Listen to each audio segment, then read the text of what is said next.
A Red Rose.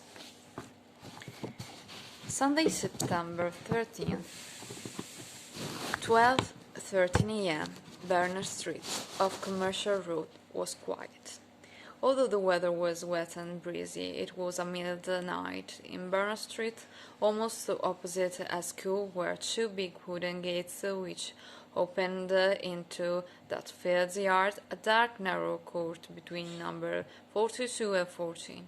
Number 14 was the premises of the International Work in Men's Educational Club. Just over half an hour before, Russian and the Polish Jews were having a discussion in the club. Most of them went home at midnight.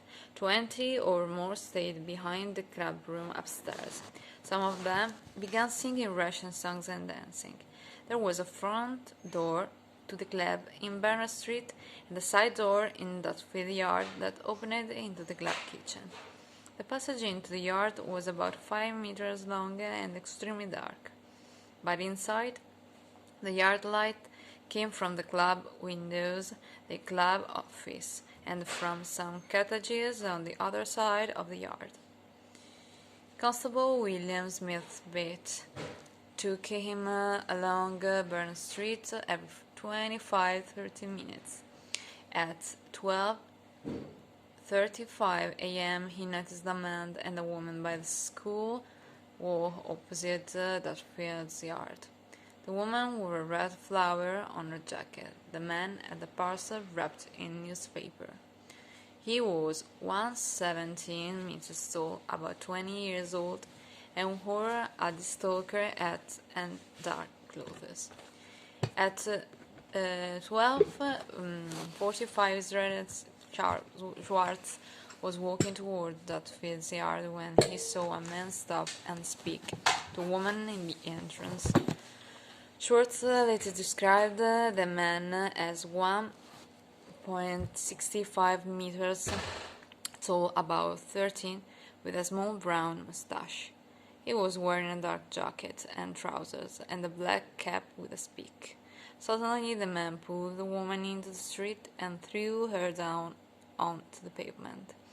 She screamed, but not loudly. Schwartz did not want any trouble, so he crossed to the other side of the street. There he saw another man who was lighting a pipe. Then the first man shouted, "Lipski," perhaps at Schwartz, perhaps at the other man. Frightened, Schwartz ran away. The man with the pipe ran after him. Schwartz thought the man was following him, but a few moments later, when he looked back, there was nobody behind him. What was going on? Later, Inspector Ebeling had a good theory. He knew that Lipski was the name of a Jewish murderer, and in 1888 it was an insulting word used against Jews.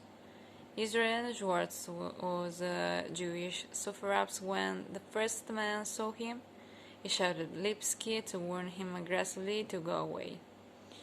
Or perhaps he was warning the man with the pipe that Schwartz was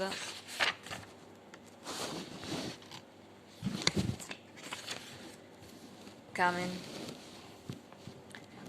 Was this man the murderer's accomplice, or was he an innocent witness who ran away like Schwartz?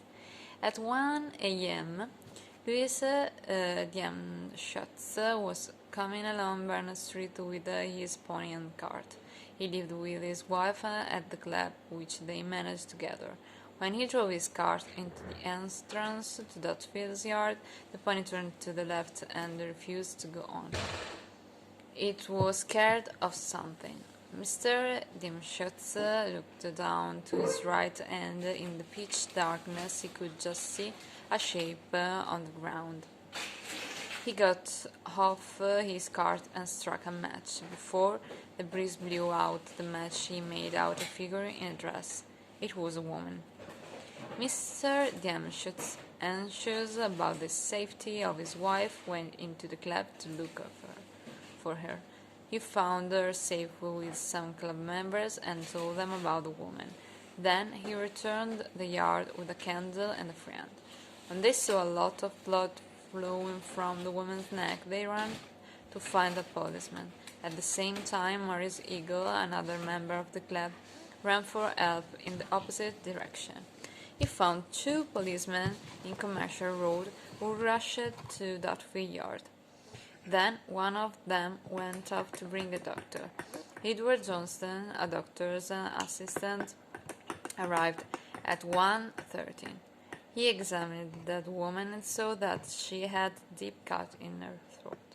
Her blood was still warm. Dr. Blackwell arrived at 1:16. He thought the woman had died between 20 to 30 minutes before.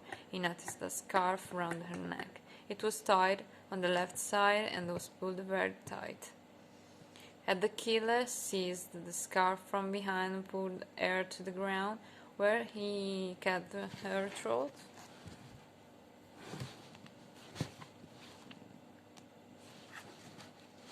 Detective Inspector Reid arrived at Dutfield's Yard at 1:45. He noted the dead woman's height, 1 meter 57, and guessed her age, about 42. She had curly dark brown hair, a pale complexion, and light grey eyes. Two front teeth were missing at the top.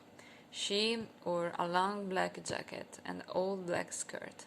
Her stockings were white, her bonnet black, and she was wearing boots. There was one red rose on her jacket. The witnesses identified the victim as the woman with the man near Dutfield's Yard. A man named Michael Kidney also identified her. He said she lived with him and her name was Elizabeth Stride. He had seen her for the last time on September 25th. Elizabeth sometimes stayed at a lodging house in Flower and Dean Street, where people called her Long Liz.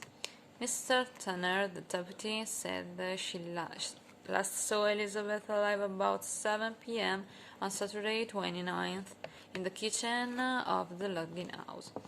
Long Liz was born Elizabeth Gustafsson daughter in 1843 near Gothenburg in Sweden.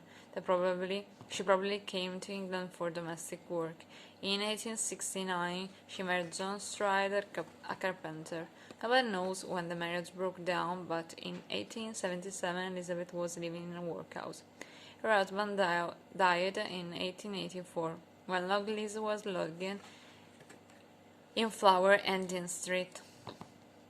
According to the medical evidence, Elizabeth Stride died about 12:56 a.m. or even perhaps at 12:58. If this is true, Louis Gemschutz arrived at 1 a.m. very probably disturbed the killer, so he only had the time to cut his victim's throat than he did in the darkness of Dutfield Yard, and when Mr. Gemschutz ran into the club, he quickly escaped. But the murder of Elizabeth Stride was not enough. Jack the Ripper wanted more blood, and he went to look for another victim.